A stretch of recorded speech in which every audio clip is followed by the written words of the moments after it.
فعطست فقلت الحمد لله حمدا كثيرا طيبا مباركا فيه مباركا عليه كما يحب ربنا ويرضى. فلما صلى رسول الله صلى الله عليه وسلم انصرف فقال من المتكلم في الصلاة فلم يتكلم أحد ثم قالها الثالثة فلم يتكلم أحد ثم قال لها الثانية فقال رفاعة أنا يا رسول الله صلى الله عليه وسلم. فقال النبي صلى الله عليه وسلم والذي نفسي بيده لقد ابتدرها بعضة وثلاثون ملكا إيهم يسعد بها. رواه الترمذی و ابو داود والنسائی. حضرت رفاع بن رافع سے روایت ہے، وہ فرماتے ہیں کہ میں نے رسول اللہ صلی اللہ علیہ وسلم کے پیچھے نماز پڑھی تو مجھے چھینک آ گئی اور میں نے یہ کہہ لیا تمام تعریفیں اللہ کی ہیں، زیادہ اچھی اس میں برکت والی اس پر برکت جسے ہمارا رب چاہے اور راضی ہوا. جب حضور نبی اکرم صلی اللہ علیہ وسلم نے نماز پڑھ لی تو آپ نے چہرہ انور ہماری طرف پھیرا اور فرمایا نماز میں کلام کرنے والا کون تھا؟ کوئی نہ بولا. حضور نے پھر دوبارہ یہی فرمایا بھائی نماز میں کلام کرنے والا کون تھا؟ کوئی نہ بولا. پھر تیسری مرتبہ حضور نے فرمایا تو حضرت رفاع کہتے ہیں کہ میں کھڑا ہو گیا. میں نے عرض کیا یا رسول اللہ صلی اللہ علیہ وسلم میں. تب حضور نبی اکرم صلی اللہ علیہ وسلم نے فرمایا کہ اس کی قسم ہے جس کے قبضے میں میری جان ہے، اس میں 30 اور چند فرشتے جلدی کی کہ کون انہیں لے کر چڑھے. جو بھی کلمات ہم پڑھتے ہیں ان کلمات کو ملائکہ فرشتے اللہ کی بارگاہ میں لے کے حاضر پیش ہوتے ہیں. تو اس کے بارے میں حضور فرما رہے تھے کہ 30 اور چند فرشتے جلدی کر رہے تھے کہ میں لے کے اللہ کی بارگاہ میں حاضر ہوں. یہ اتنے مبارک اور پاکیزہ کلمات تھے. اچھا جی، یہ کب کی بات ہے؟ یہ اس وقت کی بات ہے جب نماز میں کلام کرنا جائز تھا. یہ اس وقت کی بات ہے. ابھی آپ یہ اندازہ کریں کہ اگر یہ استاد نہ سمجھائے تو ہم تو اب بھی کلام شروع کر دیں. ہم تو اب بھی حدیث پڑھی ہے نا جی، اب پتہ ہی نہیں اس کا سیاق و سباق کیا ہے. یہ کب کی ہے؟ یہ ابتدائی زمانے کی ہے، درمیانی زمانے کی ہے، یہ حضور کے وصال کے قریب کے زمانے کی ہے. یہ کب حضور نے ارشاد فرمایا؟ یہ احکامات کب کے ہیں؟ اور یہ علم نہ ہونے کی وجہ سے کئی لوگ ٹھوکر کھا جاتے ہیں، کہ لوگ یعنی غلط سمجھ بیٹھتے ہیں. اور پھر علماء جب کہتے ہیں نا کہ آپ کسی سے پوچھ لیں تو کہتے ہیں لو جی مولوی تو کہتے ہیں جڑا قرآن پڑھے گا گمراہ ہو جائے گا. میں تو کہتا ہوں حدیث بھی اگر آپ نہیں سمجھ کے پڑھیں گے آپ تو پھر بھی گمراہ ہو جائیں گے. ہاں جی، قرآن کا تو دعویٰ ہے نا یضل بہ کثیرا ویہدی بہ کثیرا.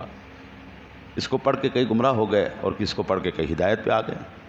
لیکن جنہوں نے استاد سے پڑھا وہ ہدایت یافتہ ہو گئے. جنہوں نے اپنی مرضی سے اپنی عقل اور نفس کو مد نظر رکھتے ہوئے قرآن کا مطالعہ کیا ہے. قرآن دیتا سب کو ہے، وہ اچھے ہیں وہ برے ہیں.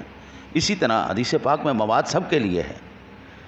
وہ اپنے بھی اس سے فیض اٹھا رہے ہیں، وہ دوسرے جو فتنہ فساد برپا کرنے والے ہیں ان کے لیے بھی سارا کچھ موجود ہے. ہاں جی، جیسی اندر دل کی زمین ہوگی ویسا ویسا یہ معاملات چلتے رہیں گے. حضور نبی اکرم صلی اللہ علیہ وسلم کے اس عمل کے بعد بعض علماء کرام فرماتے ہیں کہ حضور نے اب یہ جو منع فرما دیا ہے کہ نماز کے اندر اب کوئی کلام نہیں ہوگا، وہ پیچھے میں حدیث پاک عرض کر چکا ہوں. تو علماء کہتے ہیں کہ اگر کوئی خارج نماز میں کسی کو چھینک آ جائے تو یہ کلمات کہہ لے تو اب بھی اللہ تعالیٰ اسی طرح اس کو برکت عطا فرمائے گا، اسی طرح وہ فضائل سے.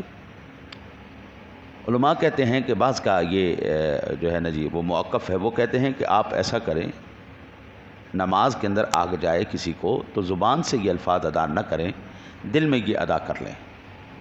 ٹھیک ہے نہیں؟ فتح القدیر کے اندر ہے کہ اگر زبان سے یہ کلمے ادا کیے تو نماز فاسد ہو جائے گی. ٹھیک ہے جی؟ کیوں فاسد ہو جائے گی؟ کہ حضور نے اس کو منع کر دیا. ٹھیک ہے، پہلے کلام تھا اب کلام نہیں. صحابہ کرام کا خاموش رہنا، جب حضور نے پوچھ لیا تھا بھئی کون ہے تم میں سے، صحابہ کیوں خاموش رہے؟ یاد رکھیے کہ ہر ایک شخص کا نا جی ایک روب ہوتا ہے، بالخصوص مذہبی شخصیات کا.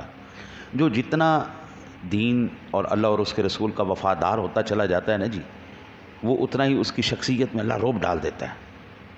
لوگ بات کرتے ہوئے جھجکتے ہیں، خوف دلوں پہ ایسے روب طاری رہتا ہے اس شخصیت، اور کائنات میں میرے نبی سے تو افضل ہے کون نہیں بھائی، مخلوق انسانی میں سے، بلکہ میں کہتا ہوں تمام مخلوقات میں سے صرف اور صرف پہلے نمبر پر اگر کوئی ہے تو وہ تیرے میرے سونے نبی جناب محمد رسول اللہ صلی اللہ علیہ وسلم کی ذات گرامی ہے۔ تو حضور کے بعد سارے نیچے ہیں، ٹھیک ہے فضیلت سب کو ملی ہے، لیکن جو مقام اللہ نے میرے نبی کو دیا ہے، حضور فرماتے نصرت بالرعب، اللہ نے رعب کے ساتھ میری مدد فرمائی ہے، اور 1 مہینے کے فاصلے پر حضور کا رعب چل جاتا ہے۔ بڑے سے بڑا شیطان آدمی بھی، بڑے سے بڑے دل بھی ایسے قابو میں آ جاتے ہیں۔ آپ دیکھ لیں کہ علماء کرام جب باعمل علماء آپ کے سامنے آتے ہیں تو دل میں کیفیت تبدیل ہو جاتی ہے یا نہیں ہو جاتی؟ یہ دین کی برکت ہے نا جی، دین کا احسان ہے، دین کی برکتیں۔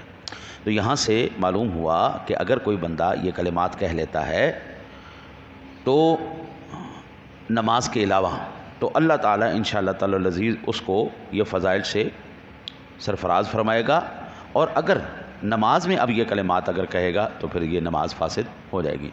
کیوں؟ اس کی وجہ کیا حضور نے بیان فرمائی ہے، وہ میں نے پیچھے عرض کی ہے، پھر بھی میں عرض کر دیتا ہوں کہ فرمایا اللہ تتکلموا فی الصلاۃ فردا علی الصلاۃ وقال انما الصلاۃ لقراءۃ القرآن وذکر اللہ، کیونکہ اب جو ہے وہ نماز صرف قرآن پاک کے تلاوت کے لیے اور اللہ کے ذکر کے لیے، ٹھیک ہے۔ اللہ سے دعا ہے اللہ آپ کو مجھے عمل کی توفیق عطا فرمائے۔ اللہم صلی علی سیدنا و مولانا محمد مبارک